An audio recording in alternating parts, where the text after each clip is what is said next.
We are live. Hello, hello. I just realized we are 2 minutes late. Super sorry. It's okay. We got caught up in chatting. Yeah, hello, Remy. Hello, Learning Curve Acres. Hello, hello. That's Macy. Hello, Lynn. Thank you, Lynn. Yes. Happy birthday. I also come to learn how to squash goats. Yes. Okay, that's not for us. I don't know how long I can stay. We are out for supper. No worries. It's gonna last how long it's gonna last, and you guys know that I can't stay past 7:30 anyway. So, hi, Carpenter Self Reliance. Did I miss anyone? I see Remy, Marcy, Lynn. Nice. You can tell her I really appreciate. Okay, that's not for me. I will see. Look for. Okay, nothing is for me, and this one's for you. Remy says hi. Hi, Remy. So, Angie. Yes. Tell us, in case we have new people on the live that were not there on previous, just tell us a little bit about yourself and where you're from. Oh, this is always the question that gets me. So we're in Ontario. We're in Eastern Ontario, just outside the Ottawa Valley. My husband Mike and I moved up here 3 years ago in April. Initially, we bought a log cabin and it came with 12 acres, but 2 plots. So last year, August, we sold the cabin with 3 acres and kept almost 9 for ourselves. And now we're building a log cabin, and we also built a pole barn, which we're currently living in inside a trailer. And we're trying to make a go of it. We're trying to build our home and our paradise, and stuff just keeps happening, but we take it one day at a time. I think that certain things happen to us, like big things that we see as stones or as a halt in our journey, but I think they're there for a reason. Like, 100%. We need to stop sometimes and reevaluate our situation. And I think it's like a sign from somewhere, either from the person above or our loved ones, or someone is trying to tell us that we need to slow down and think about it. Mm-hmm. Yes. Hello, Rambling. Hello, Scott. With the Brums. I hope I'm saying it right. I always used to say Brums, so now I get confused because I'm pretty sure it's Brooms. It's Scott. He's Scott. The channel that went out to New Brunswick, and he saw Remy when he was out there. And it's funny because we're like an hour from each other and we haven't met. He's saying Brooks. You have to pronounce it Brooks? Broom. Broom. Okay. Yeah. Okay. So if I cut out, I'm going to say this. If I cut out, it'll only be for a second or two. It's not me, it's the internet. So it's the tree, the only tree. The only tree that's like left hanging. Yes. It's like we have almost, you should see, that's the one thing we just, for those that don't know, we had a major storm sweep through where we are, much of Ontario. And the one thing that we took another walk in the woods, and there are several huge trees down everywhere. It's not just us, but I can't believe, and I can't get over how many tree caps were just, it looks like they were just swiped right off the top. And a lot of the trees are capped for us. And so it's like that I think was the thing that kind of amazed me the most. You know, you hear the trees cracking, you see them breaking and falling, but the amount of trees that came off by the tops is nuts.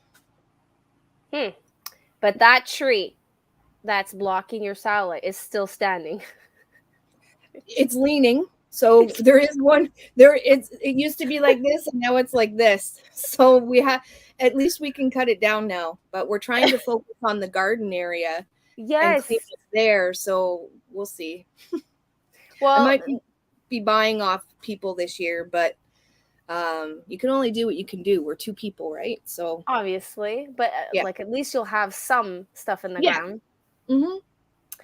Thank you, Remy, for sharing Angie's and Mike's YouTube channel. Thank you. Try to cut out a nice So if I cut out, try to be like, hey. Okay, I'm not sure what he's trying to say. Tons of what's that tons of O's? Is that what he means? Tons of wood, maybe? I don't know. We have tons of wood. Yes, we have tons of wood. We had lots before because we're clearing for a garden, right? But now we have even more. So the plus in all of that storm is a lot of trees came down that were going to come down anyways. So there's that. And you guys are set for firewood for a very, very, very long time. Yes and no. There's not a lot of hardwood down. So a lot of the like pines or evergreens, I should say, and poplars came down. So poplar is a soft and hardwood, Okay. but it doesn't have a high heat. So Okay, so it's gonna burn fast. yeah. So I'm pretty sure there's a couple maples that were knocked down further in the property. So we're gonna try to cut that down and use that for hardwood. Well, then exterior firewood for those soirees that you have. Yep. You know, those types of soirees that we can't talk about, that it's private, and what happens at Angie's day. Jeez.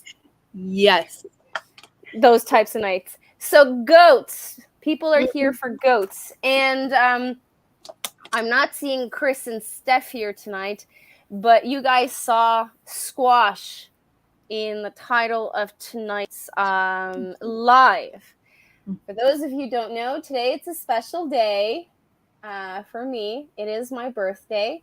And I decided to do a squash like Chris and Steph did at their live Hickory Croft Farm. So if someone wants to explain in the chat what squash means, and if you want to participate with us, you're more than welcome. So why goats? Why did you start with goats? Originally, I wanted a mini Jersey cow, and they're hard to come by in Canada. So in the States, you see a lot of homesteaders have the mini Jerseys, and it's only Mike and I, so they don't produce as much milk. So coming across one here was tricky. With my initial research, I'm not an expert there. And so then I started looking into goats, and I started looking at comments about, because we want the milk.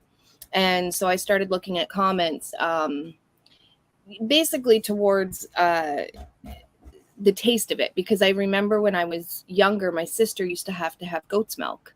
And I remember it like smelling gross. And it had a very goaty smell. And that's all I can say. When you have goats or you're in front of goats, you know that goat smell. And so I wasn't interested. I kind of almost veered off away from goats altogether and thought I was just going to have chickens. And then I came across a video. I can't remember. I think it was, who was the first people? I can't remember their channel. They're in Vegas, and they have they're an urban homestead, and it's a weed 'em and reap. And so then they started, I started watching them, and I got into the Nigerian dwarfs. They were small. Then I researched their milk and what it tasted like. And from everything that I read and watched, they were very, very close to cow's milk. Okay. And so the Nigerian dwarfs. And so they have a higher fat content. And so then I started, researching more. And that's what gives the higher fat content is what gives them the taste more towards cow's milk. And so then I started looking about, keeping them, feeding them. So they eat a lot less than cows and the regular sized goats. A lot of people keep them just as pets, especially the boys that have been, it's called withered, meaning castrated, or yes, they're chopped. So they're officially pets. Yes. And so there's, other than clearing, other than pets, there's not much to them. So then, especially once we got this property, or we moved to this property, we're like, you know what, we're going to let them clear land for us. And so they will eat everything that is brush, and trees, and they'll eat even the bark off the bottoms of trees, leaves. And there's a lot of raspberry canes up here, and they will eat them all. And so now that's what we use them for a little bit, is for clearing and for, well, we're not milking right now because we have so much on our plate, although we do have those in milk right now. But everything led me to, they're easier. Well, I'm not going to say easier, because even just before this live, I had quite the time with them. We're trying to give them, so where the boys were before, they're close to the hydro pole, and we saw the hydro workers coming. And so we put a portable fence up, tried to get the boys over into one area, and they just won't stay. So they're notorious for escaping, even with like 3 or 4 foot high fence. But I don't remember where I was going with that. But overall, they're a good homestead animal. And other than a Nigerian dwarf, did you try another breed? We did have a pygmy, so they're both dwarf goats. The pygmy is more for meat. You can milk them. But the female's teats are a little bit smaller than the Nigerian dwarf. But they're more for the meat. And then we found he was the ruckus of the group. And I don't know if it was just him or if it's the breed. I didn't look into it. So we sold him. And then now we just have all Nigerian dwarf. I read about those pygmy. If ever I wanted, I was hesitating between meat, like for goats, or lambs, either or. But I did not read that much about their temperament, because obviously I can't have them here. But my knowledge on those are pretty small. Okay, I'm going to catch up on comments just in case. Thanks, Remy. Correction, you're 2 awesome people, so you can do it all. No, I cannot do it all. I'm not perfect. I had my in-laws today for an hour, and my mother-in-law decided to come in the house, and I was like, oh my God, you're not coming in the house. And she's like, well, I have to go pee. So I'm like, make it quick. My house is a mess. Dash in and dash out. Yes, in out, please. Nice, Lynn. 95% of your garden. I'm like so behind. Someone came to cut down my cedar hedge, and my raised bed are right next to the cedar hedge, and they were bringing it down close to 10 feet. So I had to make sure that every time a branch would fall, I was protecting my garden. That was something. But it got me to do a lot of exercise today and lots of sun. That's not for me. That's not for me. That's for me. That's for me. Thank you for the birthday wishes. I had more dirt. I would have. We always need more. Yes. I'm out of beer already. I'll go grab another one. Yes, I'm turning 29 today, but you have to add some interests, like a couple of interests and a couple of years of experience. Yeah. I want a mini jersey too, but yes, they have been hard to find. Yes. And so I actually talked with somebody, they were at the conference too, but they're local here and they have cows. And they said, oh, you couldn't pay me to keep a jersey, and a mini jersey. And so I don't know, but they have another breed that is mini. So I might in the future, once we're established, look into, I think they're Dexter cows. But they're miniature. They're mini. Yeah. Okay. Yeah. So my thing is, like, it's just Mike and I, and he's lactose intolerant, so he doesn't have a lot of milk. But then I reminded him, like, it's not just milk that you're consuming. You know, you eat cheese, you have cream for your coffee. It's not just milk that you're drinking, right?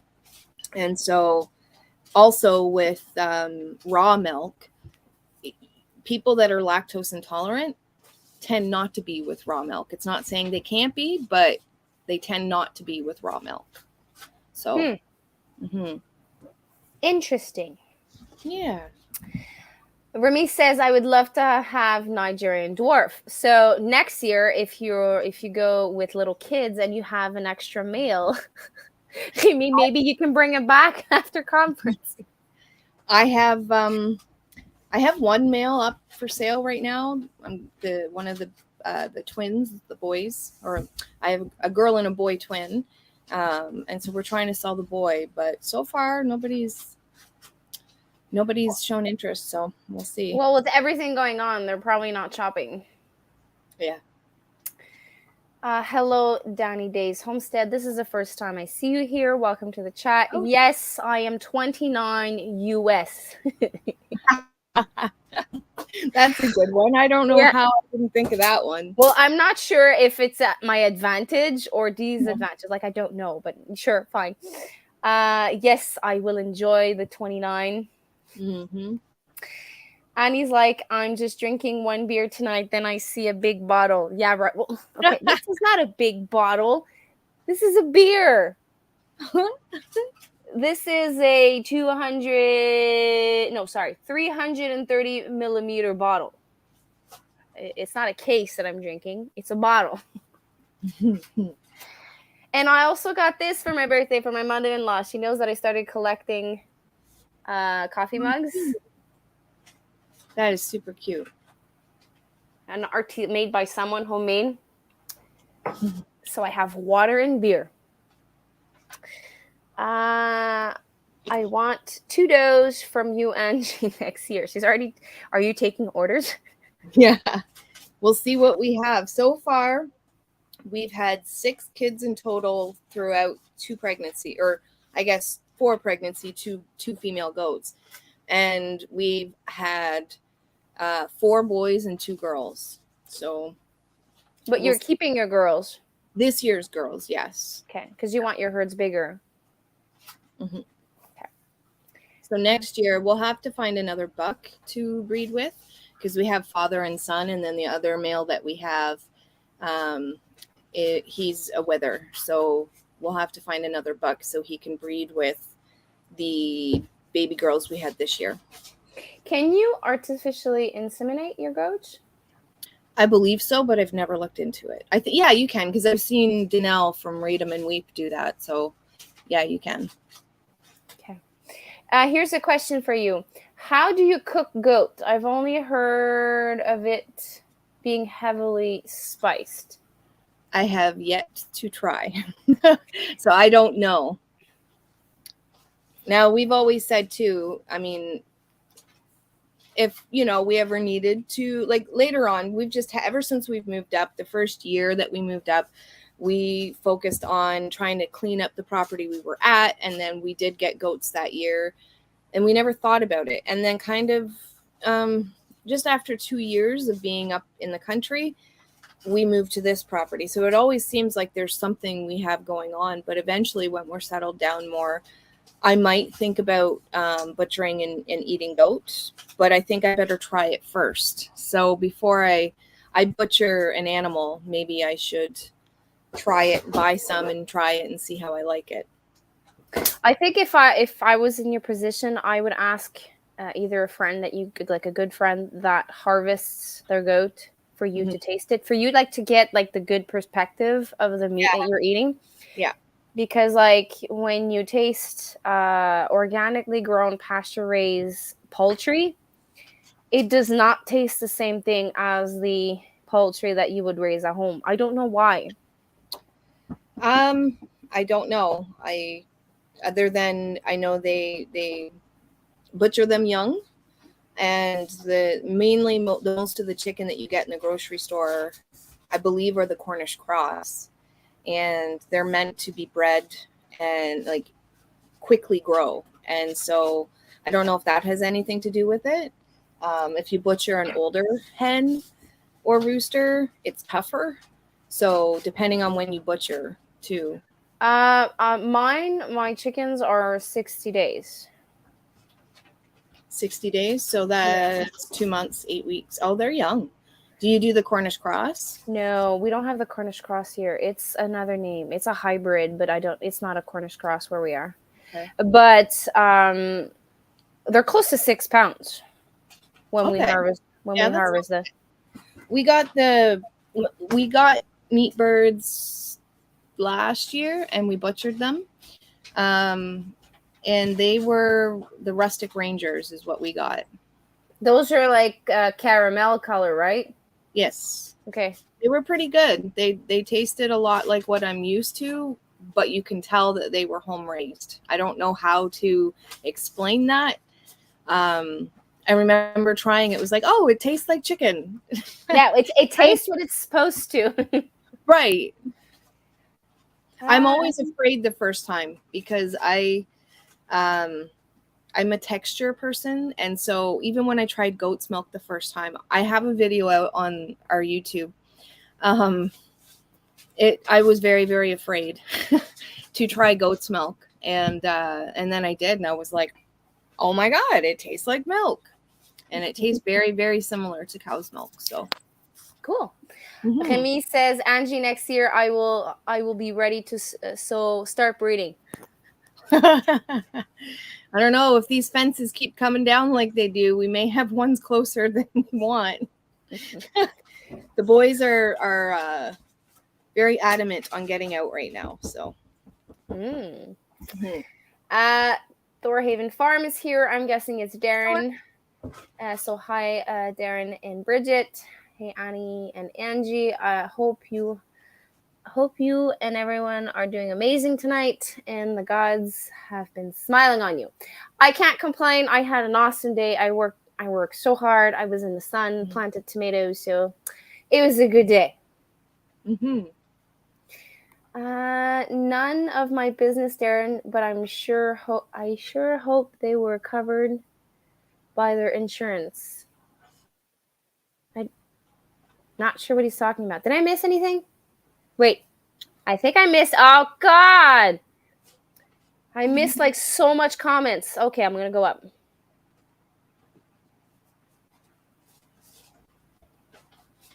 Okay, that's not for me. That's not for me. That's not for me. That's not for me. That's not for me. Okay. If plus maybe that was it. On the plus side, they have firewood for this. Okay, yeah, I think it's that. How's the the cottage? Yeah. Yes, well, I know. Right, that's the same for the storm that came through. I know I've said this several times, but in the moment initially when I heard that big wind, I thought it was a tornado because it sounded like a train. And so there was some fear in me, but people who know me know I'm like very excited by storms. But in the video, when I'm sitting there, I'm like, please protect the cabin, please protect the pole barn. And I'm like, oh God, no, there's a tree coming down.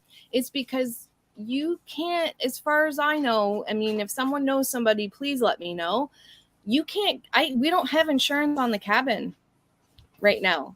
And everything was a lot more than we thought it was going to be. And so all I saw when a tree was coming down towards the cabin was, oh God, how are we going to afford this? Oh dear God. And that, and it's hard to get insurance on properties like the ones up here. So, and then when it's not even finished.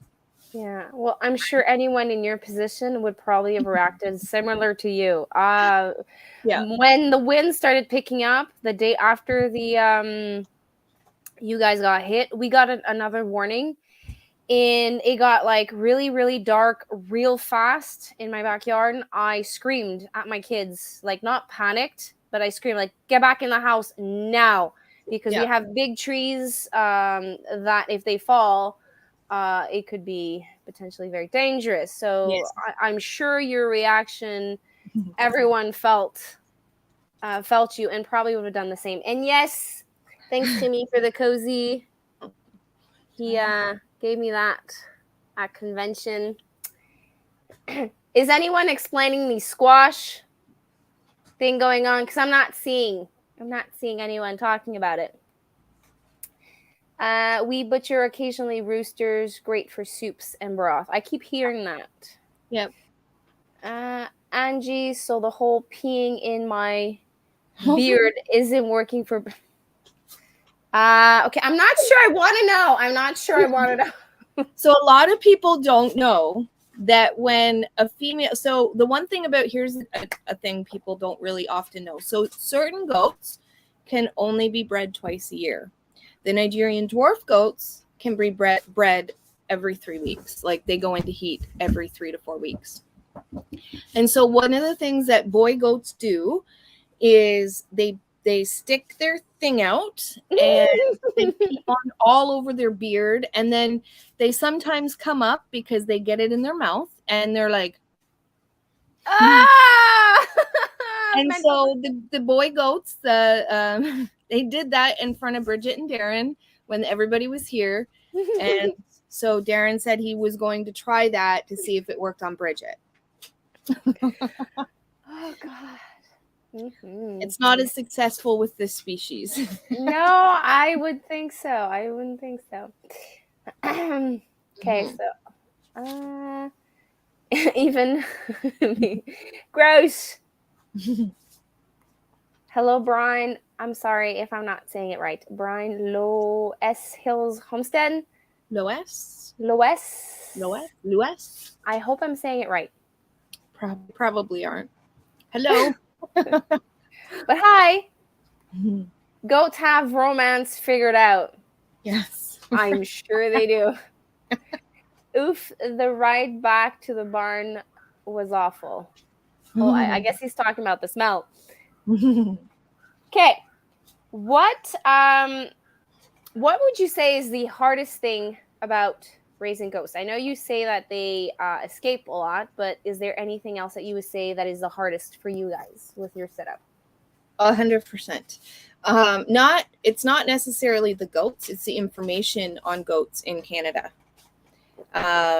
So everything, when you go to research it for yourself, even our vet doesn't know a lot about, especially the Nigerian dwarfs. They don't know as much as I would like. And so I've had to do a lot of research to figure out what vaccines they would have, what minerals do they need, trying to figure out the dosage and what to give and when. And then you hear one person say another thing and another person say another thing. And so it's very frustrating, and everything you come across from my research is all from the States, and none of it is here in Canada. That and sucks. So, yeah. So for example, there's an injection that you can give to your goats in the States. It's very common. Here, I had to try to research, and it's selenium. So they need selenium, and they need copper. And so in the States, they have a selenium paste that you can give them. We don't have that here. I had Mike pick some up from the States last time he went, though. And then when they need copper in the States, they give them copper boluses. Here, they get a salt lick. And so you have to get, and everything is for cows. Nothing is for goats. So everything that I've given them, you have to figure out the dosage and make sure you do 10 times the research to make sure it's the right dosage. Talk to the vet to see what they say.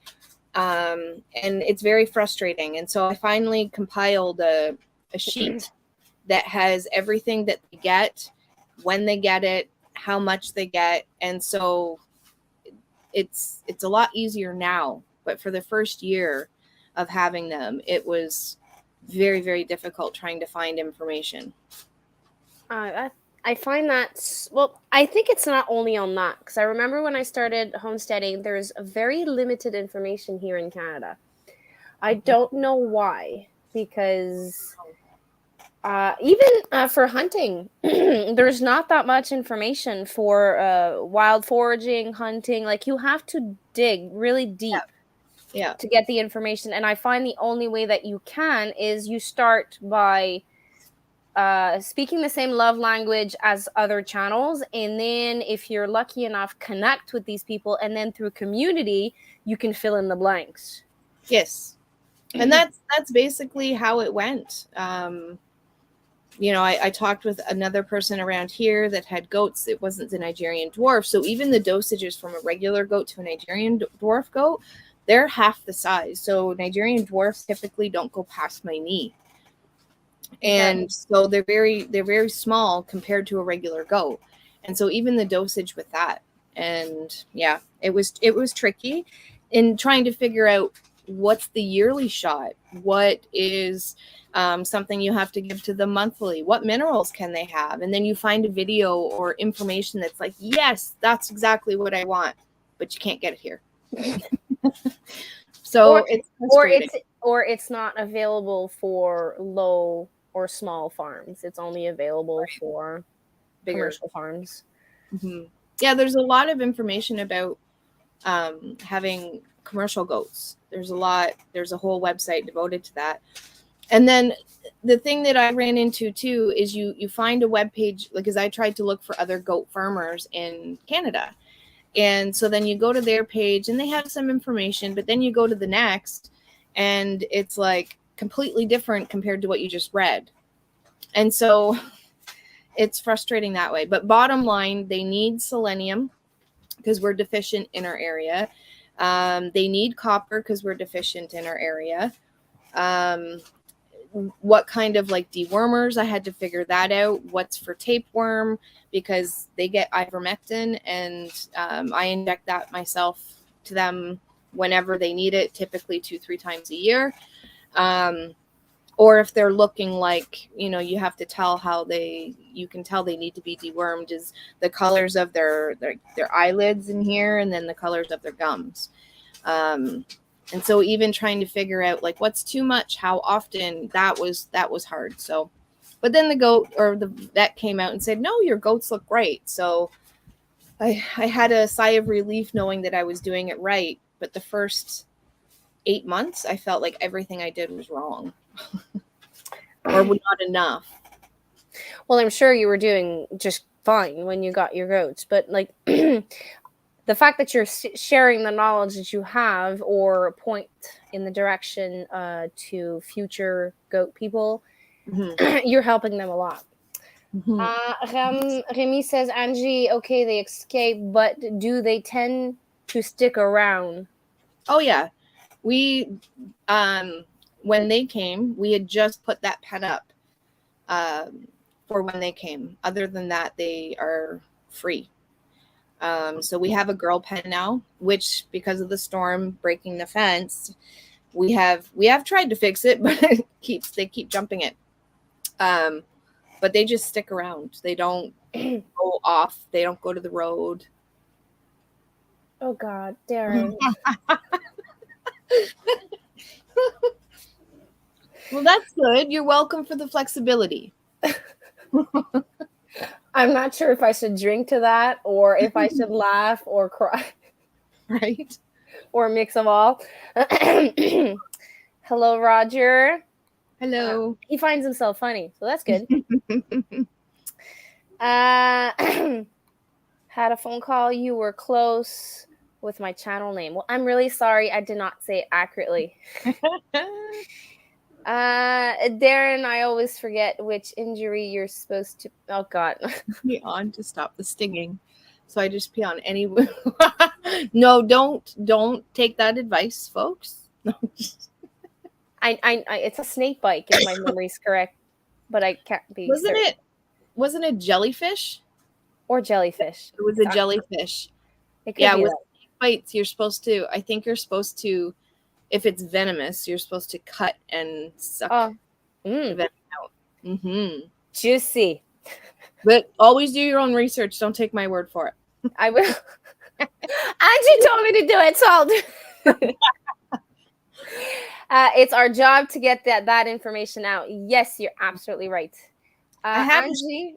So I don't know if I have it in front of me, but if anybody's interested, I can always they can email us and I can send them a sheet because Canada is tricky. So Macy says you should write a book about raising goats in Canada. After we're settled, maybe. Yeah, I saw people do like little booklets or recipe books, and they sell them like for $5 on Etsy, and they get so much good positive feedback from that because it's your time. It's a lot of investment. So if by selling it a small amount, you get a certain like recompense. of all your hard work. You were right. It's jellyfish. So you have to suck the venom out, but you have to pee on. Pee on a jellyfish. I'll be that friend. I'll pee on you. No, I should have remember. That's my safe word. Annie, any info about hunting? You just need to ask. Well, I'm really far from starting to hunt anytime soon, but thanks. Foraging, I'm hoping to learn this year. Well, I started to forage. It was super hard. I harvested dandelion and lilac. Right. Hello, Annie. Hello. Okay, well then no one is going to be talking about the squash, so I'm guessing no one is either too tired, no one is up for it. But if you guys want to know about it, I'll talk about it later. What would you say is the easiest part about raising goats? The easiest part. They're pretty cool to love, honestly. They're easy to feed. The one thing I will say about them that's super easy, anytime you want them to go somewhere specific, you just need to have we put pellets in a container and they will follow you wherever you want. And so they're pretty, if they do get out, which is often because we don't have the proper complete setup yet. It's easy to get them back. It's just hard to contain them. So they're hard-headed, but they're lovable, so they come back. Oh yeah, so they're very stubborn. When they want out, they'll find a way. They will find a way, and so they are very like our oldest guy, Aiden. He we call him the godfather of the group because he's just super chill, and he'll walk up to you and he'll just look at you and he'll just look at you like, hey, pet my head. And that's all he does. And so he's super cool. So he's chill. Yeah. Yeah. He's cute. Okay, so what would you say is a minimum requirement to raise Nigerian dwarf in your in your setup? Space, hay, good quality hay. So they usually get a mix of alfalfa and timothy. And another thing to look out for is make sure your hay is green. I learned that. Because they won't go, they are big hay wasters as well. So they will pick through and only eat what they want, but they always want hay or something to munch on. So if they're clearing land, they don't get as much hay. But if you have the land for them to eat from, then you don't have to give them as much hay either. So obviously the food, the space, the shelter doesn't even need to be much. In Canadian winter, you do need to have somewhere for them to stay warm. But all we had, because we just kind of quickly put something together because we didn't bring the goat barn with us. And so we just basically did a hut with some roof and an opening, and then that's it. So they're pretty rustic, like they can handle our weather. Yes, you don't want them like when we got negative 35, I think it was, we kind of went out and hit up, made sure all the spaces were done, stuffed with hay, put more hay on the ground because they are originally from Africa. And so they do like the hotter weather, but they can handle our cold as well. Okay. And your setup, is it considered pasture or you don't move them? Like you free range them, right? Pretty much right now. It's not always going to be like that because once you get a garden in, they're gonna, and we kind of want to contain them. We want to give them enough area, but their job right now is basically to clear. And so with our portable fence, that's what we're trying to do, is set them up so that they can go in and clear the brush. Okay. And then you have to make sure that if they are in the woods and you don't want trees to be gone or decimated, then you have to do something to eat all the bark. Okay. And you talked a little bit about the pharmacy, but I'm guessing like there's basic things that you need. As a pharmacy? Like a first aid kit kind of thing? Yeah, that's what I meant. Yeah. Yes.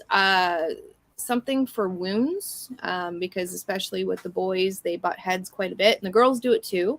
You can dehorn them when they're very young. I've chosen to keep the horns on, but they do come with injury, not to us, but to each other. Mr. Aiden has cut the top of his head open a couple times. Ouch. So they're never that deep. They can be, but so I always have something to put on to clear wounds, or to clean them, to coat them after you're done. I also always have ivermectin on hand, because if they get any type of parasites, mites, lice, which are typical, they can get them. Ivermectin will take care of that. I also have something called, it's another dewormer, Safeguard, and that is for tapeworms only. Selenium, copper. What else do I have in my first aid kit? Rubber gloves. I know there's more. I'm just trying to think. Well, there's needles. I'm sorry, we didn't hear that. Syringes And needles. Yeah. Okay. So I give all the goats their injections. I pick up the medicine and I give them all their injections. So you just have to know which ones are also have to be in the muscle or have to be in sub-Q. It's called sub-Q. So skin, you have to know which ones, if you're choosing to do that yourself, which I chose to. Nail clippers is another, hoof clippers, trimmers. They're another one that you need if you're going to do that yourself again. It's not too hard on them. If you have females, a milk stand, that's not medical, but it's a requirement. Yeah, because your back will strain. As far as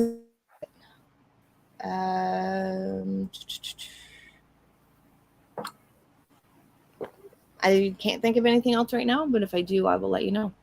Do you give molasses after they give birth? Yep, you can give them that. I think I got a mosquito bite, so I'm like, I got blood up there. Sorry. Yes, you can give them that, or you can give them sweet feed.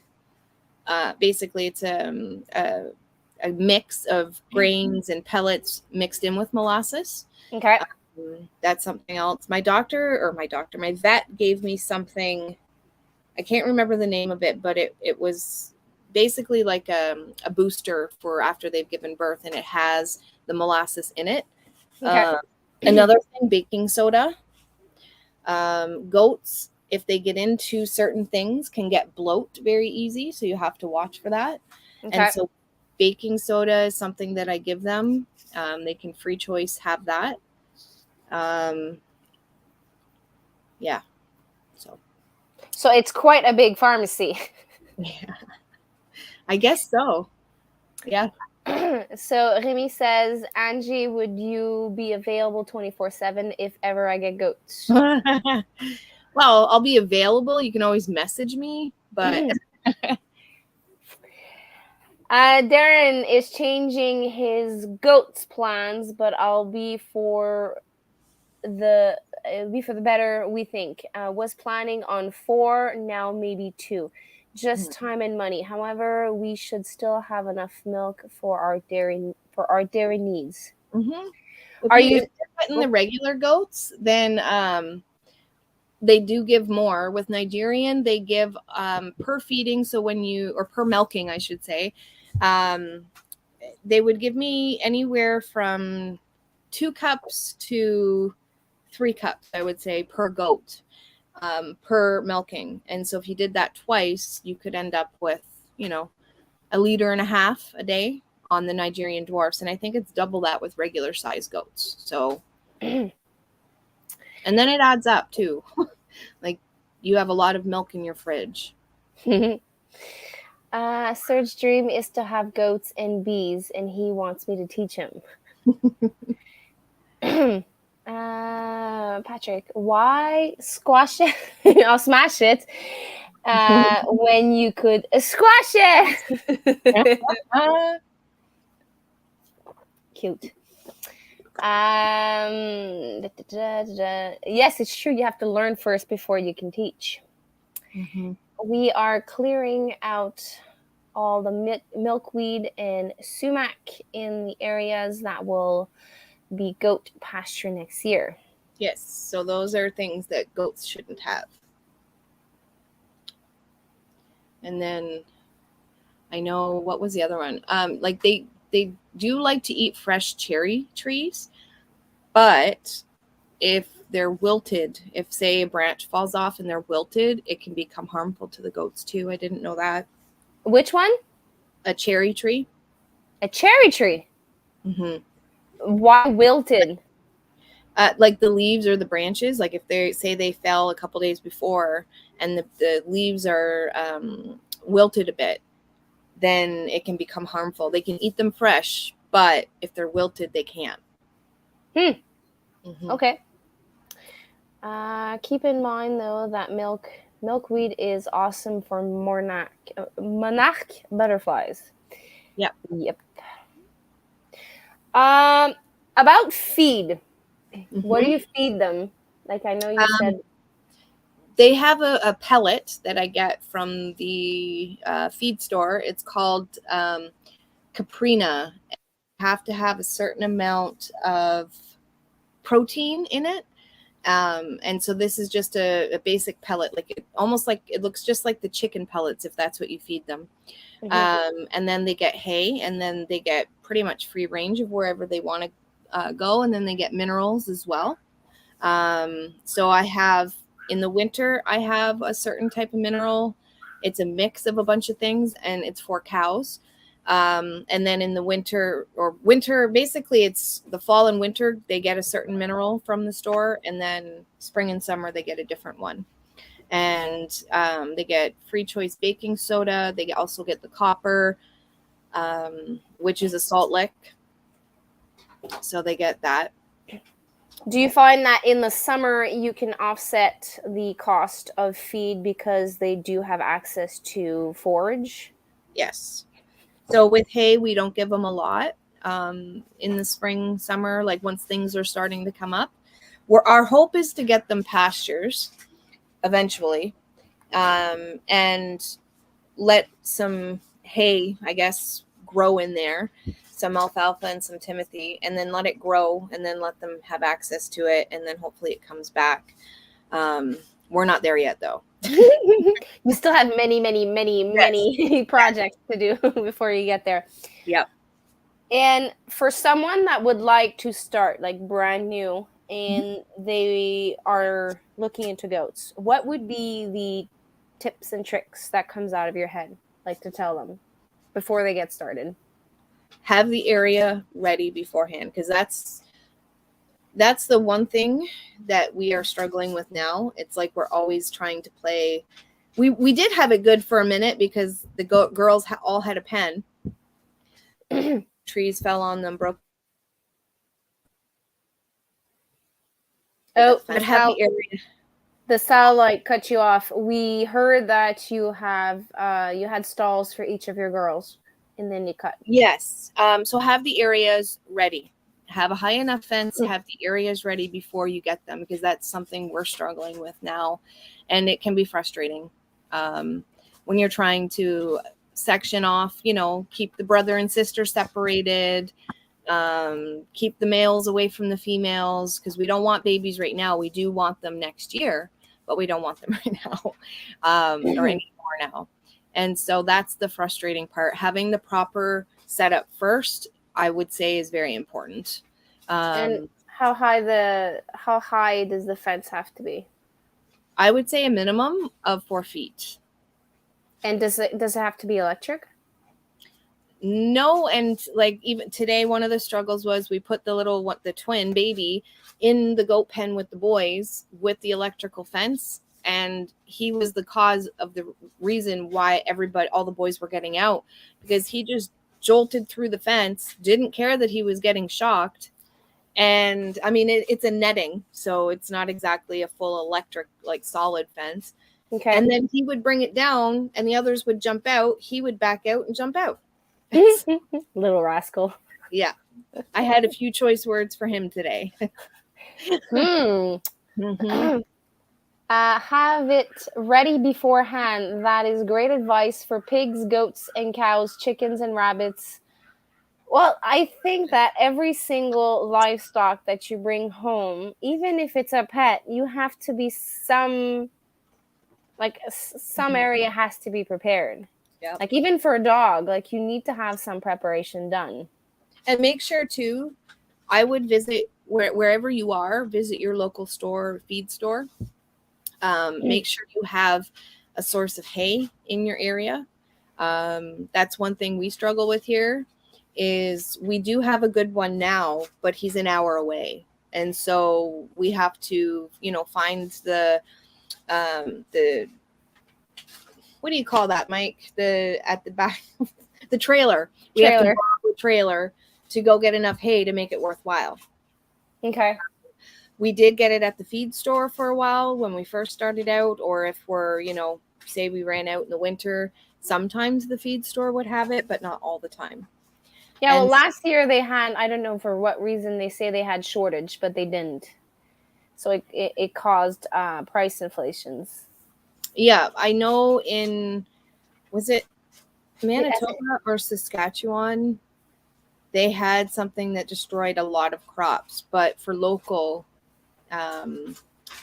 supplies is what you definitely want. So we found a really good one that has exactly what the goats need. And they're about an hour away. So we just make it worth our while when we go. And that kind of offsets the. So the favorite of Mike, road trips. Yeah, he loves them, not. Does anyone has a specific question for Angie? I think I asked you everything that I wanted. Mm-hmm.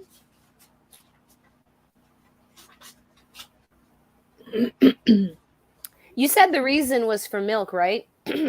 Milk and clearing land, yeah. So I asked all the questions I had for you. If you have something you would like to share more in depth, it's you can go right ahead. A lot of people don't know with the Nigerian dwarfs, you can start breeding them at 7 months. And they're pregnant for about 4 months. So far, knock on wood, we've had all successful deliveries, but you do need to have a medical kit for that too and be prepared. So watch a lot of videos. My favorite goat channel is Blue Cactus Dairy Goats. She is just so simple. She's in Arizona, so I do have to figure stuff out still for what my goats need. But everything that you want to learn, that woman, she just breaks it down like it's simple. I don't know how to explain it. I love her channel. I watch her even just for the sake of, she puts a lot of goat births videos out. And it's entertaining and she's real. So if you want to learn about goats, what they need, if you want to start showing them, she's the channel to go to. And always, again, if you're in Canada, yes, I will. If you're in Canada, you do have to figure things out. So besides having the place ready for someone new, clumsy like me, what would you recommend I start with besides the fencing? To start with, we had a goat barn before we moved to this land. We did have a goat barn. So make sure they have enough shelter. I can't remember. Oh, did I cut out? No, there I am. I can't remember the square footage they need, but they typically stay inside on really cold days in the winter. And they do come out, but not as often. So make sure there's good ventilation. Make sure you have a place to put them that they can, stay in during the winter. Make sure you have the feed. I know there was a hay issue in Remy's area, so make sure you find somebody for hay. If there's a vet, because there will come a time that you have a vet. I do give them, besides their dewormer, their minerals, selenium, I do give them an injection once a year, and it's for tetanus and a couple other things. Hold on, I'll grab it.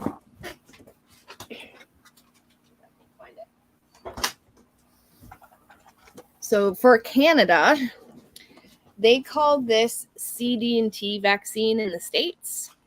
And for Canada, it's called Covexin Plus. And it is for... I know she said, I don't understand this lingo. She said that it was for overeating disease, tetanus, and then something else. And this is what it looks like. I have to keep it cold.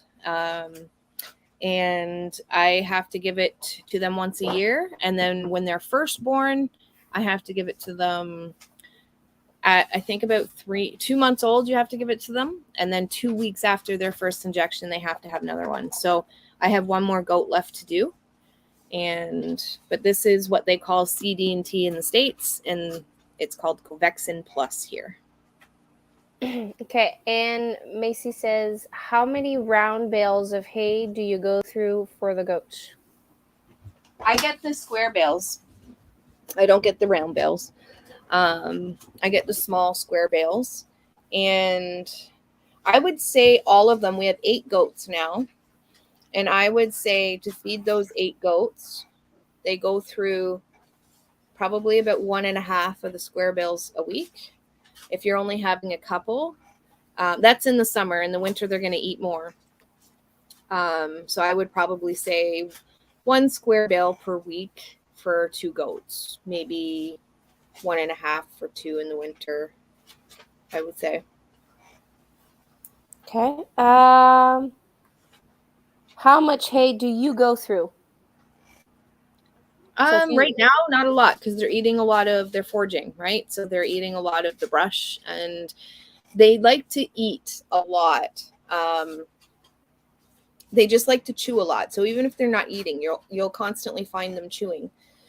And it helps to keep them. It's not, I would say, from just watching them, and this isn't expert advice or anything, but they just go through the hay because they're bored.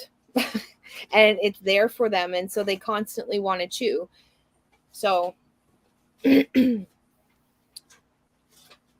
I get overeating. He says he needs it for over drinking. Over drinking. There are shots for that. Make you sick if you drink. My buddy bought 6 round bales for his sheep, and he'll probably sell me his 4 round bales now that he realized they don't eat as much hay in the summer. Yeah. We got a big, huge square bale. I think it was equivalent to a round bale. And we picked it up. It fit the whole truck bed, and it started going moldy before they even got to it. So we stock up for the winter, and in the spring, summer, and fall months, we get, I don't know, because I think the last time we're paying about $7 or $8 for a small square bale of hay, and a good quality hay. And I think the last time Mike went, he picked up like 40, and I mean, we're still using it. So they don't eat a lot of hay in the summer. And where do you store it? Right now it's in the pole barn. I think that's where we're going to keep it. When we had the goat shelter before, but no barn, we built a loft in their goat barn and put the hay up there. But yeah, I don't recommend that either.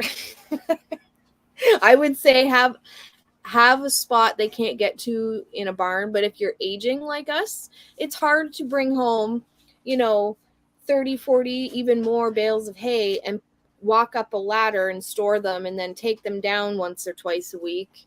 So somewhere that's not too high. If you're young, go for it. But when you're 29 with, 14, 15 years experience, it can get tricky. Okay, that's not for us. Ouch. I remember when small squales were $3. Yep. I think here we buy straw for the chickens. I think it's also $6-7 a square bell. Those little squares. Yeah. I think it's the same thing for us. I remember doing them and get nothing. Not sure. Oh, he's probably talking about the pills. Maybe. Yeah, maybe. I think that's what he's talking about. Do we have any other questions for Angie?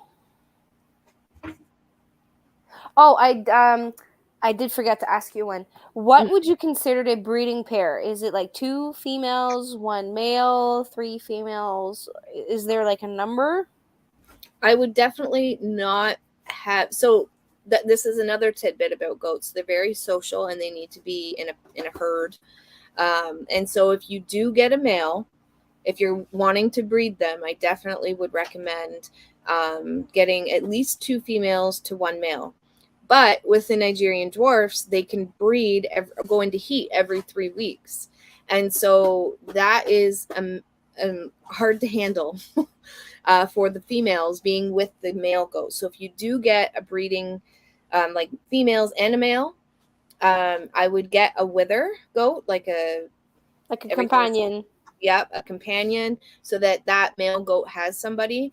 And one of the things now is we just have too many males. Like we have 4 males, and I think we're gonna sell all but Aiden and Malcolm, which is he's our wether. So those 2 I bought. Those were our 2 first goats. So we're gonna sell the baby boy twin, and then we're gonna sell Timmy as well.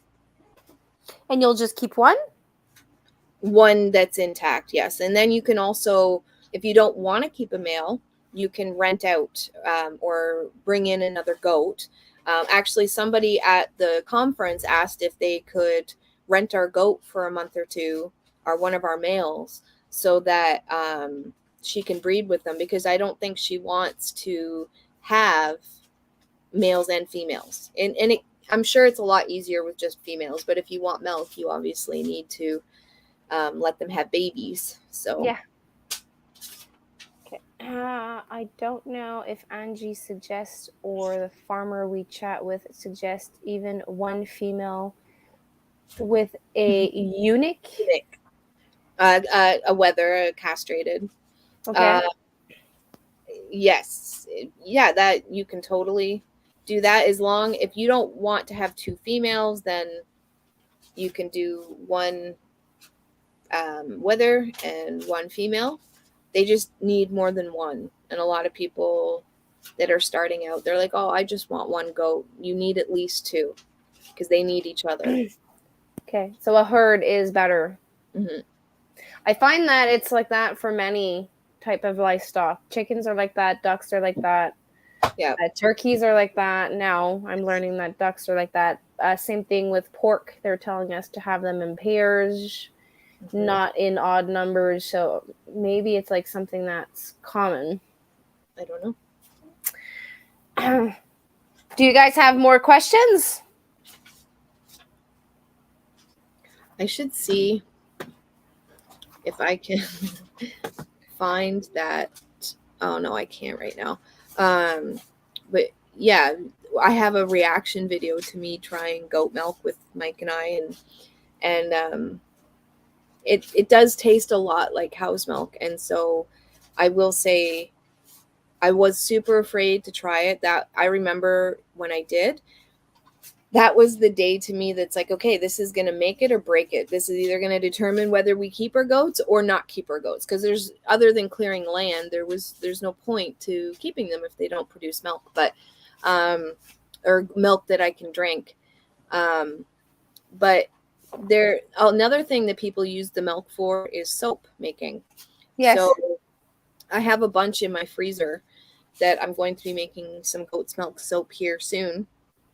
But that's another thing that people, and it like for the goat's milk. And then you can make a lot of desserts and lots of cheeses and things like that. So I recommend them. Like they have their days like anything else. They have their days where they're like today, very frustrating. Like, I just want to get rid of them all.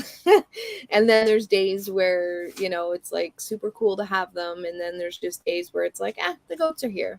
But everybody loves them. They're conversation starters and everybody loves them when they're here. So Darren says, we figured milking 2 goats every day will be too much work for Bridget and might have too much milk. Mm-hmm.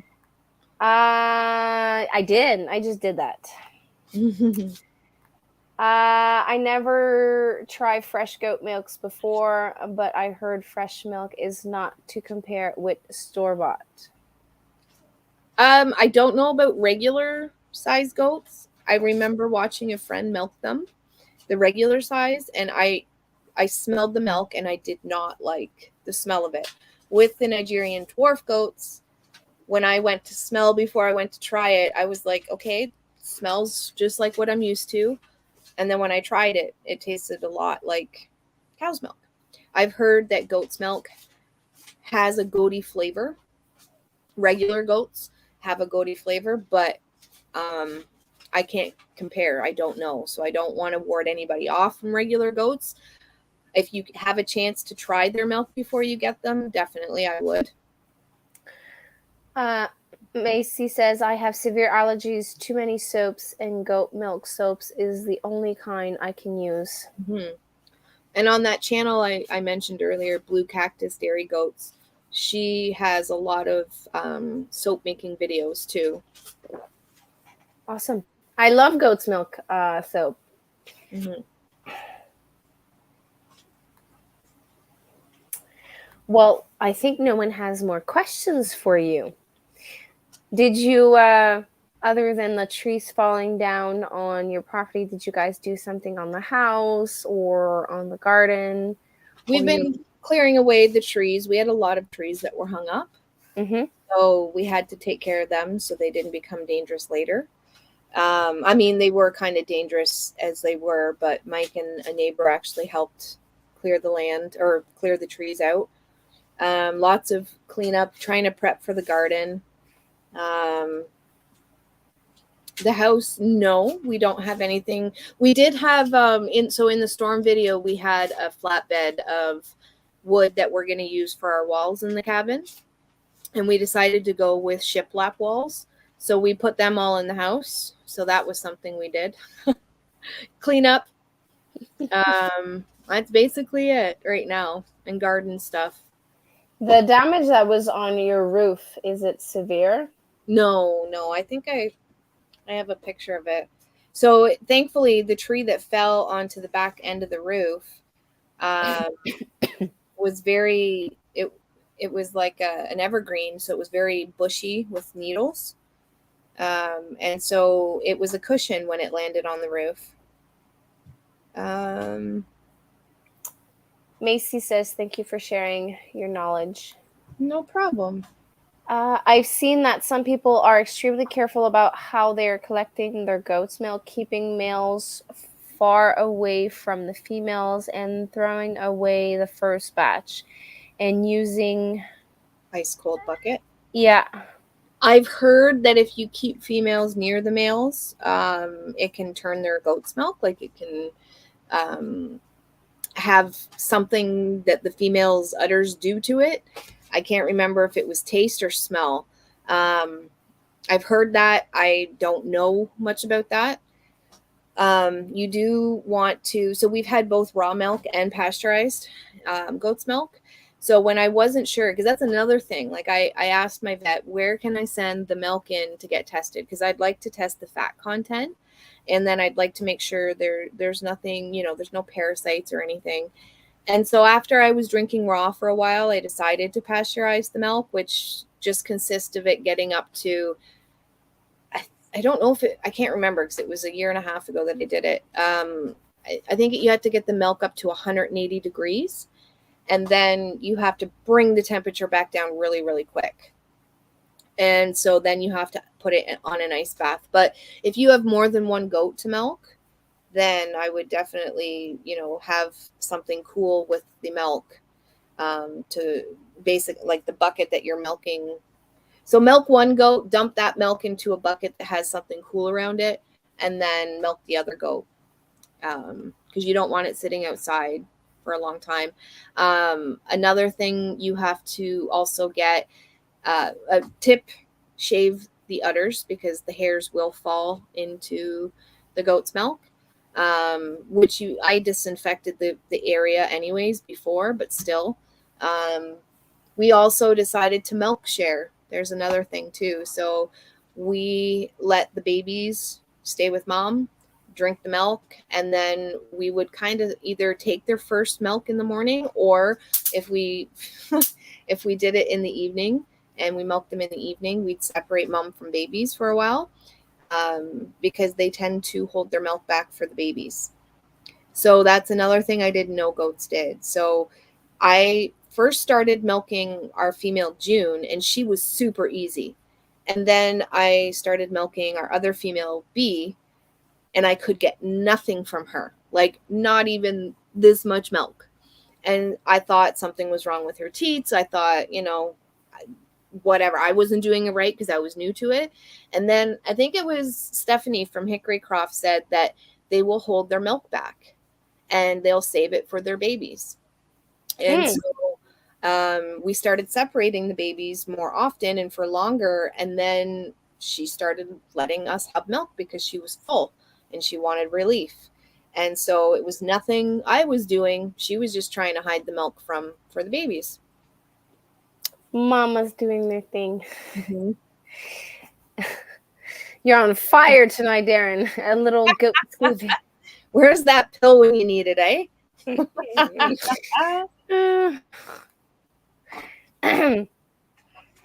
Here is the picture. It's not bad at all. So I don't know if the light's there. So this is on the back of the house. Yeah. So it's not bad. I think we're just gonna leave it. The first panel here, we need 2 more panels. So basically the dent will be like right there. And it's fixable?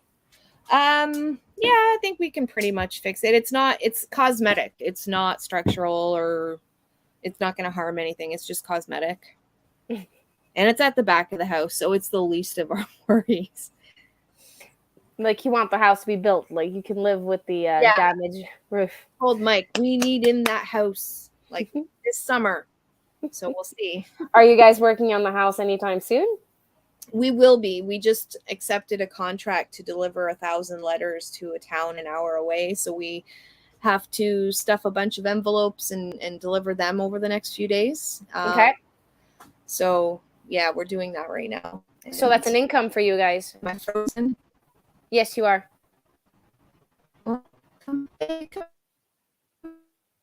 Are you back? Angie? Baby, come back. Oh, you're there. You're there. We just your face is frozen. Oh, now you're there. Is this an income for you guys? Yes, it is.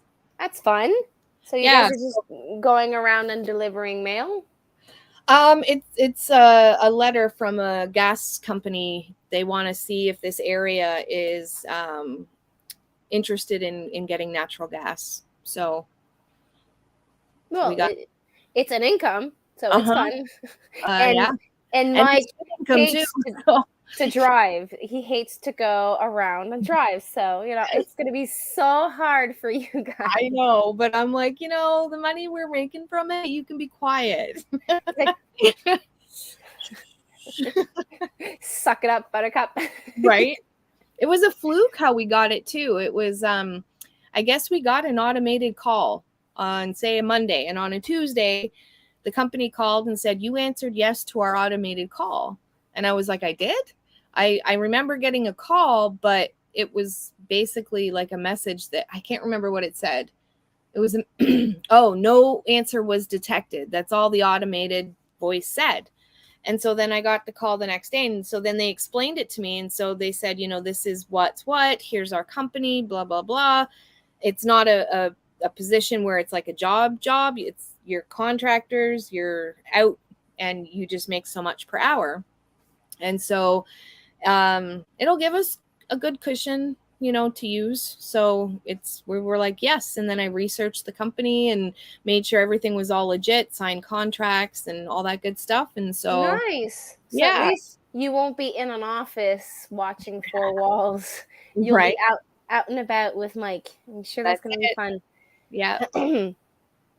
So if anybody else knows of at home work, that I realized really that I would love to do that. So What do you mean homework? Like at home job. Oh, yes. Yes. Quick, make the same face. We might be looking for someone in our customer service department. Ooh, But excellent at customer service. But that's in Quebec. If it's remote. Well, then you can chat about it. If it's from home, that would be nice. Yes. Anyone has special plans for the week to come? Plant stuff, work the garden. We have something special coming up. Ooh. The baby of our family is coming to visit us with her boyfriend, the one that announced she was pregnant on our live. Awesome. She's coming up in June, and then we're going to have a baby shower for her. So that's something we're very looking forward to. So she's traveling pregnant. Yes, she's excited for it too. Is she driving or plane? They're driving. Ooh. Yes. So it's about 8 hours. I hope her bladder is good. There's many rest stops on the way. At least until like Toronto there is. I remember when I was pregnant and I was going out and about, like 15 minutes in, I gotta go pee. Yeah. And then 15 minutes later, I gotta go pee again. I'm hoping she can make the trip. So yeah, we're looking forward to that. Spending some time. I think they're coming for 8 days. So awesome. Yeah. So we're gonna have a baby shower and everybody get together, and that'll be nice. So I'm looking forward to that. Are you making your famous lasagna? Not for the baby shower. No. I think my daughter is our oldest daughter, Michelle. She's putting it all together.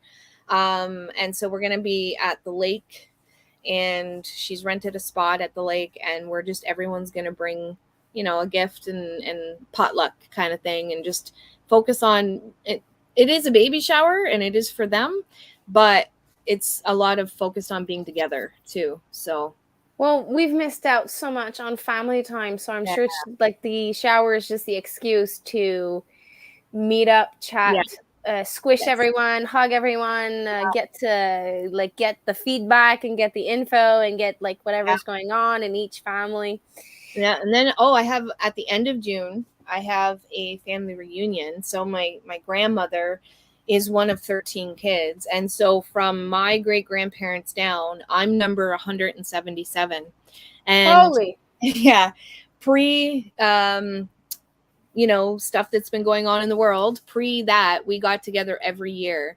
And then we haven't been together in 2 years. Yeah, it'll be 3 years since I saw everybody, because first 2 years have been going on, and then we didn't see them for a year before that either. So there's a lot of folk that are going to that. So we're looking forward to that too. Awesome. Yeah. Annie says she'll be working in her garden and get prepared to a nice visit this weekend. Yes, if next weekend, the temperature looks good, I am going for the first time to meet Annie from Mama Homemade. Nice. That is awesome. And we're doing like, I'm bringing some plants. She has some plants for me. We're doing like a plant swap. Yeah. Yeah. And I was supposed to have a seed sale this year, and I brought you 1/3 of this. Yeah, like 1/3 of that. That was meant for my seed sale. Yeah. And then I started looking what was left. Like all my like regular customers came but one, and I was looking at what was left, and I'm like, I asked Annie if she has like 1 row available for me, because I'll probably have like maybe 20 to 30 tomato plants extra and maybe the same amount of peppers. So I'm like, do you want them? Do you want to plant them on your land? And like we can do like a potluck at the end of the season, like canning it, preserving it, freezing it, whatever. And she said yes. Oh, awesome. So instead of throwing them out, I'm sure that we can make it work. And at least those plants would have been like, they're going to be sown to give us something out of it. Mm-hmm. And like she has 6 kids and I have 3 kids, young kids. They eat a lot. And if I have like 10 more liters of sauce, well, then I'll have 10 more liters of sauce this year. Oh, that'll be awesome, though. Yes, and we're also in the process. My female rabbit died, Oh. and I will be able to choose a female from her last. How do you call that in English? Clutch? No. Well, her. Melanie? Yeah. Yeah. She had So how baby. far away is she from you? She's 2 hours and 15 minutes. 15 or 50? 2 hours and 15. About. Oh, that's not bad. No, it's doable. Yeah. So that means we have to leave early in the morning, like pack the kids and either grab a breakfast on the way and then drive, and then we can leave like maybe like 7, 8 o'clock at night. The kids can fall asleep, and then we can get back home, and the animals should be fine all day. Like, I do hope that the day that we leave, it doesn't do like 40 degrees Celsius. Right. My poor meat birds were like die of heat, but like I'm really hoping that next weekend I'll be able to go visit her. Mm-hmm. The job could probably be done remotely. However, going to the office in Sainte Foy ever so often would be good. Well, I'll have to see how far away that is. Annie, you're gonna be 45 minutes away from me. Awesome. Like I'm trying to find a town that's close to where she is without saying where she's from. Let's Me see. or No, Annie. Annie? Let's see. What's close? So is she in Ontario or No. She's in Quebec. Okay. She is close from the Yamaska National Park. So I'm not sure if that's close from you. You said no, I think about 45 minutes to an hour from you, Patrick. So that would be like another trip that I would have to do. Mm-hmm. Or meet you halfway somewhere. As for my Patrick said he was sorry? I can't remember where Patrick said he was from. Is he in Ontario or Quebec? No, he's in Quebec. Okay, so I thought, I'm not going to say it out loud, but for some reason I remember a town in Ontario. I don't know if he worked there or something.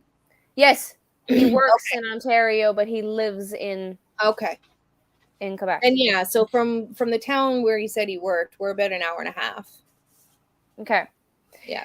As for myself, this week, since today I was focusing on bringing down my cedar hedge, I could not plant my raised bed gardens, and those are peppers, tomatoes, herbs, flowers, and like every time he was bringing down a tree, I was like, my garlic. I had my garlic, my cauliflower, I had beets sown, my trellises from last year were there. And I was like, every time something was coming down, I was like, oh my God, please don't kill my garden. Right. So right after I was done the hedge, I planted 12 tomato plants, like just to feel like on my birthday, I planted 12 tomatoes. Right. But I have like many. Plant until the middle of June. I'm sorry? I said, I'm afraid to plant until the middle of June. I could probably get away with the first week in June. But I did that one year when I was up here. If I was back where we were before here, in Durham region, it's called. If we were there, I would have planted over May 2-4. But I used to plant the long weekend in May. Yeah, that's when I used to plant where we were. Not anymore. I plant on the weekend of my birthday all the time. Yeah. And I always like go to Mr. Google Pants or what's it called? Meteo Media. Yeah. And you see, like, for the next 14 days, the coldest night is 11. And that's June 3rd. And that's without wind. So it's going to be 10 degrees. So yeah. That means I cannot plant peppers, and that also means that I have to bring back all my peppers inside, but I don't think I will. Our coldest night is next Friday and Saturday. It's 11 and 13. That's it. That's what I have. It's well, for us, it's 9 and 8. Okay. Oh, that's cold. Yeah. I think my peppers, I usually plant them at the end of the first week of June. Like when I know the nights are at least over 10. Because like they're going to get stunt if I plant them right away.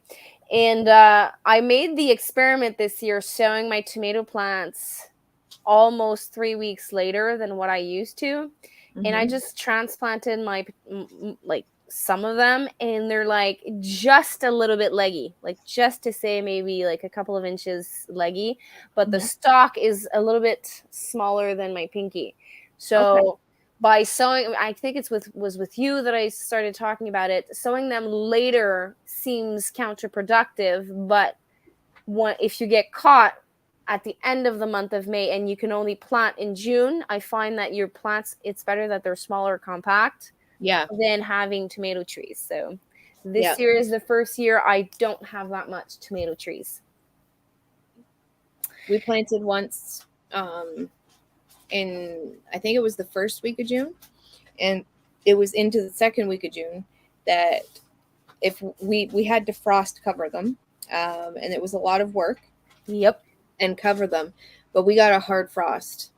And then last year, we got a hard frost after we had gotten weather like we're getting now. We got a really hard frost, killed all the apples in our area.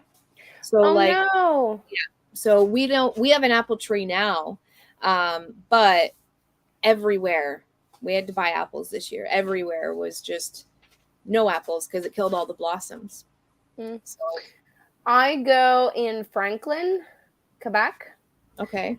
And I call this lady every year, and she has those ugly apples. And she sells them for 40 pounds, $20. Oh, that's not bad. But they're crab apples or just like ugly apples.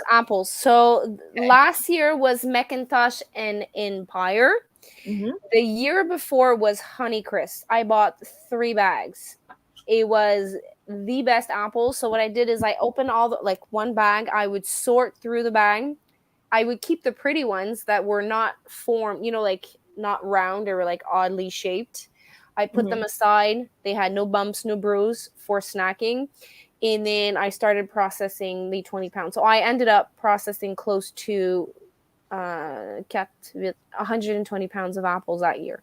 Last year I bought Empire and Macintosh. The kids don't like it. No, they don't like the apple sauce I made. They don't like it because the Honeycrisp was like super delicious. So I have to find like somewhere somehow that sells ugly apples because they're getting expensive. He says his job is in Kingston. Okay. Yeah, we are middle of June. It took a lot to get used to moving from Ontario. However, I have started a few things outside already. Yeah, but you have like this amazing greenhouse. We have 20-ish bell peppers already going in the greenhouse. Yep. I'm guessing Patrick is asking you if it's working good. 75% of the ones you brought were moldy. However, the potatoes, now a bunch of them have started growing just as a side of the garden. Okay. Yeah, this year I was looking for Yukon Gold potatoes. I usually buy my potatoes at Versey Seeds in Prince Edward Island, and they message me to tell me they're no longer available. There's a disease, there's a problem, blah, blah, blah. So I just switched it up. I ordered fingerlings instead. But then I asked my husband, he was going to Canadian Tire or Walmart, can't remember. I asked him if there was Yukon Golds there. And he brought back 4 kilos of Yukon Gold, but as soon as I opened them, they were all moldy They were all white and they were pretty disgusting. So I only planted the ones that were like okay looking. And I had some leftover organic potatoes that I ordered from that I had from the store, and they were organic. They started sprouting, so I just whatever I threw out of my Yukon Golds, I just planted those. So it's kind of weird. I've never seen that much mold on seed potatoes. Wow. We had or I went to a couple weeks ago. I went to a garden center after I went out for lunch with my mom, and they had, I wish we had a place. My thing is I would totally go out and get a bunch of plants or potatoes, but after the storm hit, we have so much of that cleanup to do that what we have right now, it's going to be hard enough to get that in the ground. But they had 50-pound bags of seed potatoes, and I so badly, I did get a few pounds of potatoes to plant already, but I so badly just wanted to like buy 2 of those bags, plant Next them. year. Yeah, Next year. I will definitely have to go and Well, get. I can't remember if it was you or Robin or Macy. It's one of you three. Someone mentioned after the last frost, like the hard frost, she wanted to do like a harvest get together with homesteaders. And I'm sure, hold on. I'm sure if some of us have too much food, we could share. Yes, it. I can't remember her name again. Not Marcy. Robin. Yes, it was Robin who thought of it. Like, I don't know when you guys have your first real frost. Our risk of frost is in September, but it's in November. Like this year, it was end of November, our first kill frost. Yeah, this year we had a pretty late fall and like frost and everything. I remember because we were building in November and there should have been snow, but there wasn't. Yeah, I found you guys so courageous building your cabin in like snow. Well, the boys did. The boys. I helped here and there, but you were filming. You were working. Yeah. I'm the behind the scenes lady. Yes. I'm sure you were feeding them. You're their moral support. Yeah. Fetching some tools, coffee, all of that wonderful stuff. Yeah. Warm. I planted potatoes for the first time in my life. Always bought them. They are so cheap, but I figured I need experience at growing them. I figured I bought the cost of price of what I paid per year of potatoes. Like I added how much potatoes we eat per year. And then I look at the price of what I got as seed potatoes. And if I don't have close to 200 pounds of potatoes this year, it's better for me to stop doing potatoes at my house and just buy organic potatoes at the store. But there's a part of me that looks at the options and say, what happens if there's shortage of potatoes? Yeah. So I don't know. Like this year is going to be an experiment. They're planted in 100% compost.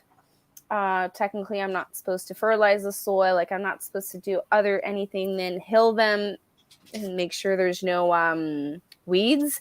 Yeah.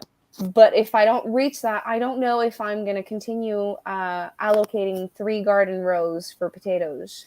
You know what I found with potatoes? I've grown potatoes 3 times before. And what I find each and every time, you always miss potatoes if you're not doing it in like a bucket or something or a tower. You always miss potatoes in the ground. I get more potatoes after. So we plant them, they grow, we harvest them, some are left in the ground. They overwinter, and then the next year I get bigger, better potatoes because I've left some in the ground and they've overwintered. And I don't know if that's just my fluke and my luck that I suck at growing potatoes, but I always seem to get better from the stuff that's left in the ground, the volunteers. I can't remember if it's M.I. Gardner that has a video about planting potatoes just before frost, like garlic, and it would be spring potatoes, and they are totally different than fall potatoes. I think it's him. You can go check it out. He might have the answer to your question. All I remember is usually you would transplant 4 inches deep for fall potatoes, but for spring, you bury them a little bit further so that the frost doesn't kill them. But I found it interesting that you're able to get potatoes after all that cold.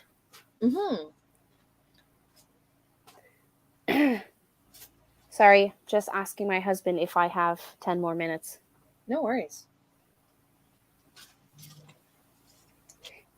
Because 2 of my kids are outside playing because it's still sunny outside. Yeah. Okay, so I did do that squash drink. Correct, Remy, so easy. I wasn't very impressed. We can can potatoes. Yes, we can. And I can 3 batches of broth this week. So I started the day that I told you. I can my first batch of fresh broth, and then I went in all my freezers and I opened 7. It was 8 more liters, and I was able to can 7 the next day. And then I found vegetable broth that was 6 liters, and I canned that. So I did 3 sessions of pressure canning of broth. And how did you find it? The first one, I think Angie can confirm. I was like, is this normal? Is it going to blow? Is my house going to switch side of the road? Is my husband going to come back to like no more house and everything like bombed away? Yeah. But I feel when you look at the top of your pressure canner, there is the plug, the safety plug. Yeah. And there's the lock mechanism, that's your safety, and then there's the twist aspect. So there's a 3-part mechanism for your safety. So when I seal the pressure canner, I feel semi-safe. Right. When I put the dancing thing, I'm still like under nerves. But as soon as that lock mechanism plugs out, the safety valve comes out. I'm not sure if that's what it's called. But that thing, when that thing is up, if you don't touch it, it's not supposed to do something bad. So as soon as Annie told me that, once that little thing is out, it's releasing the pressure, right? So no. Well, it's building up the pressure, and then that thing is rocking, and then you put your timer. Once your timer is done, I just turn off the heat and I walk away. Like I go in the garden for like 2-3 hours, and then when the lock mechanism falls down, that's when I remove the little jiggler, and I don't do anything. Like I don't even open it. I continue like doing all my stuff, and then when I feel comfortable, then I release the 3rd safety mechanism, but I don't open it. Like I do it like in steps. So once I realized that there is a 3-step security system to protect me, I felt it a bit more secure. But someone had to take the time to explain to me that once that thing is up, you're secure. Unless you mess with the pooch, you're not supposed to have an accident. So one of the first things that I noticed when I did pressure canned in December, which was my first time, was there was water like kind of coming out the sides. Yeah. And I thought for sure I didn't seal it properly. That was one of my did I do it right? Oh my goodness. Yeah, I was like that too. This was natural, right? And then once it started steaming, I put the weight on, and that kind of freaked me out a little bit, putting it on for the first time. But then like I look back at the video and I'm like, it's always, for me, the first is always the hardest. Yeah. Once someone shows me and I get going with it, I'll be okay. But I think if when you got home, you should have canned the next day. I should have. Because the next day I was chatting with Annie and she was not responding to me. And I'm like, okay, I'm not going to can. She's not there. But I'm like, you know what? No, I'm going to do it. I'm going to push myself through that fear. So now if I have something to pressure can, I will feel much more confident because I was able to do it all on my own with being the knowledge that I've learned with her, like being very fresh. Mhm. But like if it was not my birthday weekend, I probably would have canned beans this weekend. I'm like, okay, they're dry. It can wait. Right. And thanks again, Annie, for being my moral support. Yes, canning is life, but I've been water bath canning for 5 years. Like I'm starting Yeah. my fifth That I year. have no fear with. None. I did. When I You started, I did. I don't know why I did. Well, it's new, so Yeah, I remember feeling unsure. The first thing I ever canned alone, I actually brought all the girls and like my children, and we went and picked strawberries, and then we came back and we made strawberry jam. And so I had to be the person in charge, but yet I'd never done it before. Like, I got this. I've watched like hundreds of videos. I'm good. And I was, and I remember the feeling of being unsure, like, am I doing this right? But I also had to have that, yeah, we got this for the girls, because I wanted them to have a good experience so that one day maybe they might want a can. yeah. And so because they were there, I probably would have questioned myself way more had the girls not been there. But I had to be sure of myself for them. Yeah. If I would give like someone that's starting canning, like water bath canning, I do not recommend jams. No. Everyone recommends start with jams. It's super easy. I don't. Because you don't know when it's set. True. Like the water bath processing of jam is super easy. As soon as you put those thing in there, it's 10 minutes, it's done. Yeah. But it's the cooking, like hard boil for a minute. You have to put the spoon in the in the freezer. You have to do the drip test. There's a lot like of technicalities. If I would give like someone try to can something first, I would say like applesauce or tomato sauce or pizza sauce.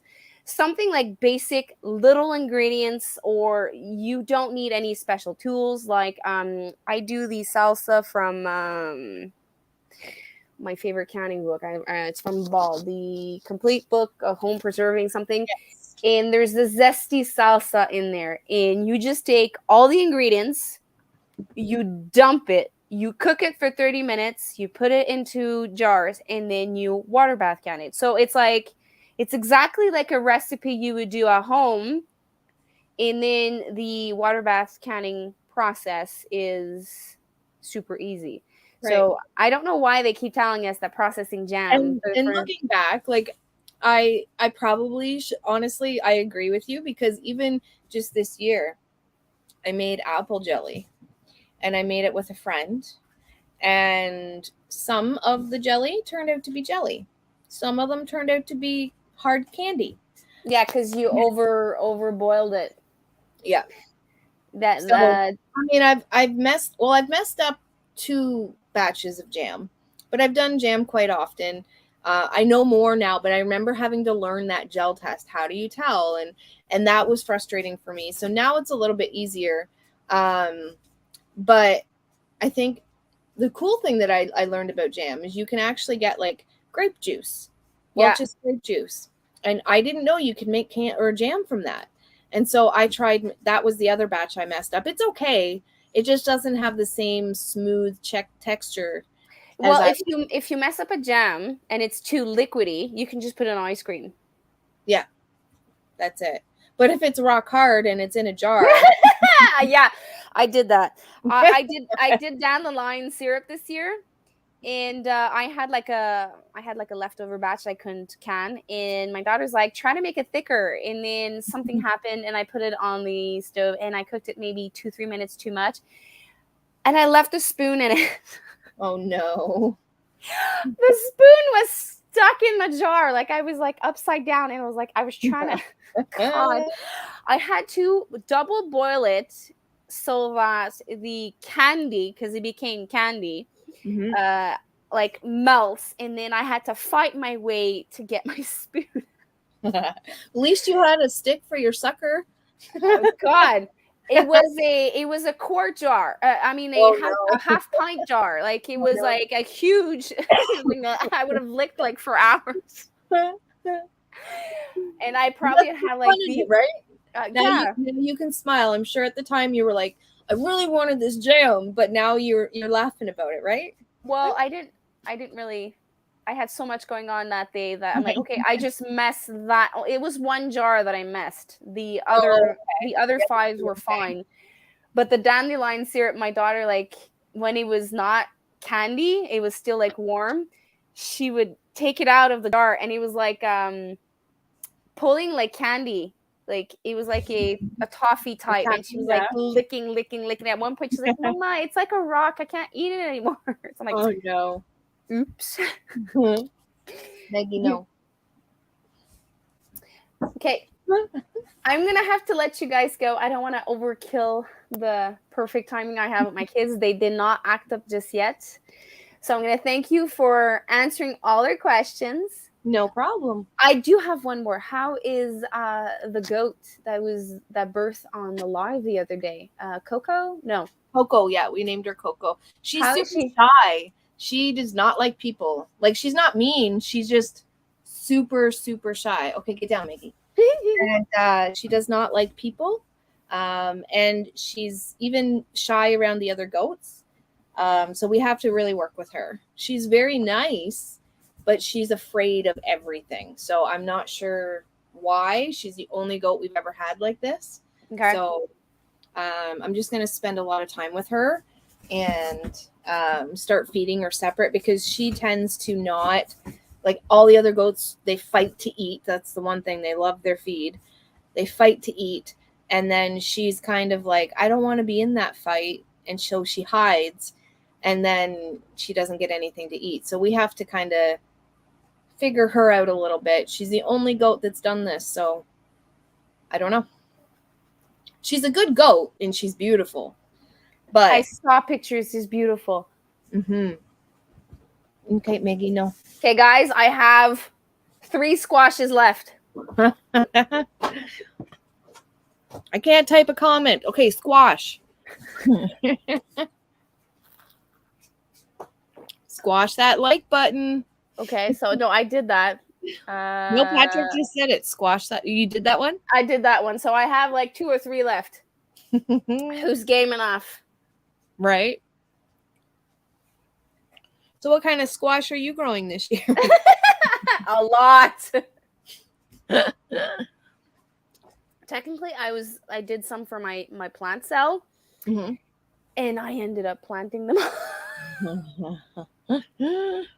So it's either going to be like a beep, beep, beep, beep, beep moment when the vine borers are invading all of them, or I'm going to have so much squash out of my ears. Well, that's okay. I'll just meet you halfway and I'll pay you for your squash, because we planted some seeds, but and a few different varieties, but not a lot have come up yet. So I'm all out, guys. No more squash. Well, actually, no. Drink up. There's just sip left. That was like a micro sip. So we'll see if I'm a cheap date later on. Well, thanks for answering all our questions, and thank you for everyone that popped in tonight's live, and thank you for all the birthday wishes and all the love, and I will see you guys later on this week. Well, and have a rest of your I hope the rest of your birthday is awesome. Thank you. You're Take welcome. care, everyone. Take care, Bye. guys.